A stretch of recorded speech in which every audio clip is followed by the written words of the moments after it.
neighborhood decides that that's a good place to put everything. Oh, that's a nice warm feeling. Yes, or you have buying the neighborhood trash dump. Yeah, or somebody vandalized the property and left it open. If it's not boarded up, the cities will fine you for that, and so that stays with the property. Gas meters that are ripped off, that fine stays with the property. So you need to make the phone calls to find out, what is attached to the property. And it's a pretty easy process, but you just have to pick up the phone. Now, do you have to call or I would think one of the places you would call is the county recorder's office. Absolutely. You're going to call the recorder's office to find out if there's any additional liens, to make sure that you're purchasing it and all the liens have been wiped off, because you don't want to purchase it and find out there's a first mortgage you just inherited also. Oh boy. But now, do you need to call like the local utilities and so forth, or You or is that need handled? to do anything, but of course Or should you? Yes, yes, absolutely. You absolutely want to know as much as you can about this property before you buy it, because that goes into your buying decision. So let's say that you find out that there's only $5,000 worth of back taxes and other fees against it, and you're buying it for $1,500. Your price is still only $6,500, and so that makes it a worthwhile purchase. Now, when we first started, we had to buy blind, which means we took the list or not, and we only had 24 hours to make a purchase. Well, we ended up with a house that had over $50,000 worth of compliance issues. Holy mackerel. And the house is worth $15,000. Oh, that's what you call a white elephant, I guess. Yeah, we call them junkers. Okay. And you know what? There's actually a gentleman who works that city, works in there, and he's able to go and get it reduced down to $2,000 because he posted a bond to fix everything. And so there's ways to work around it, and you still don't get too scared, or you have to learn to not get surprised, because every deal there's a surprise. So how is this working now? You were saying that, I mean, back at that time, you had 24 hours to make a decision. Mm-hmm. Well, what kind of a time frame do you have? And is this a competitive bidding situation? It's starting to turn into a competitive situation, because whoever gets there first with their money actually gets the bid. And sometimes people will say, well, I'll bid more, and the sellers are unscrupulous, and they'll sell it for the person that bids more.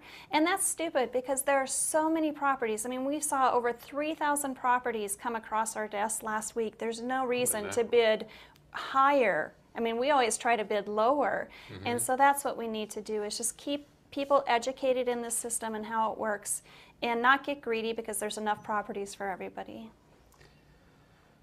Now, do you do some of this research as a service to the people that you're working with, or are they sort of on their own, or how does it work?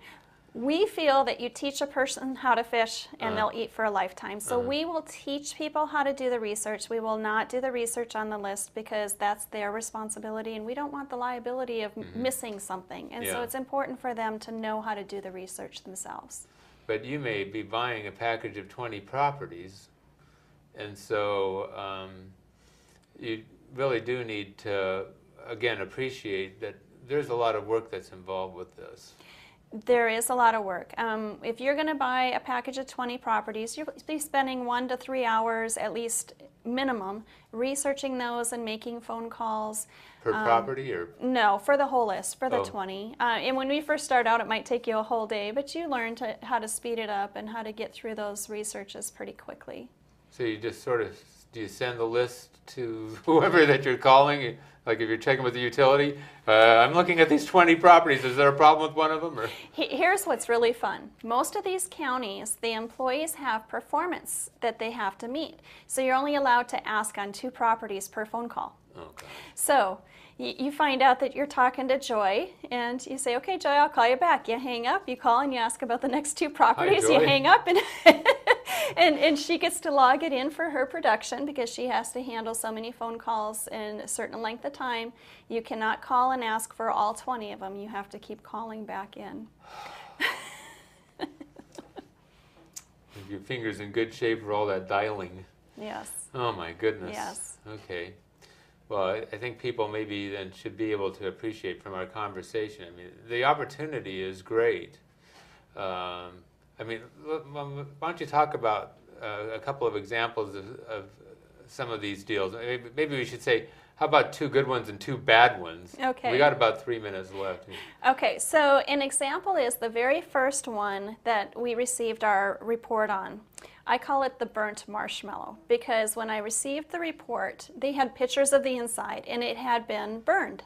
And you could see that the police were, or the firemen were in there, had squirted it all down, and there was paint hanging from the ceiling, and I started to cry. I thought, what have I bought? I cannot believe this. We paid, I think, $2,000 for the property, and the next day we had a bidding war on that property. We sold it for cash for $5,000. So we made over 100% profit on that property that I thought, oh my gosh, what did I do? You had a different reason to cry. Now you can cry for joy. That's right, that's right. So, I mean, there's just so many properties. There's one property that we're able to sell to a vet.